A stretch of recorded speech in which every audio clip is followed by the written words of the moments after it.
Ce samedi, à Elliott Lake, en Ontario, le toit d'un centre commercial s'est effondré, faisant au moins un mort et des dizaines de blessés. L'accident était tel que les secours n'ont pu que commencer tôt ce matin. Selon des experts, la cause de cette tragédie pourrait être liée à la rouille des voitures qui sont garées sur le toit du centre. Pour les personnes qui travaillent à l'intérieur du centre commercial Algo, l'effondrement du toit est choquant, mais ce n'est pas une surprise. On savait que cela allait éventuellement arriver parce que cette section du toit a subi un dégât des eaux très sévère et ils ont tout simplement mis un collant qui couvre le tout. Anne-Marie Le Tart a répertorié la fuite majeure du toit en 2008 quand elle était propriétaire du café. Voici l'intérieur de la cuisine, les plafonds sont tombés.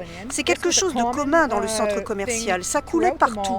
Je ne pouvais ouvrir mon café car il y avait des seaux partout. Les rapports d'experts disent que les commerçants du centre commercial ont dépensé des millions de dollars pour résoudre la fuite d'eau. La fuite devrait être la première indication. L'ingénieur Paul Walters affirme qu'il est peut-être trop tard. Il dit que la rouille des voitures qui sont garées sur le toit du centre a sûrement contribué à la fuite d'eau. C'est assurément la barre de renforcement dans le béton qui a rouillé ou qui a perdu de sa force.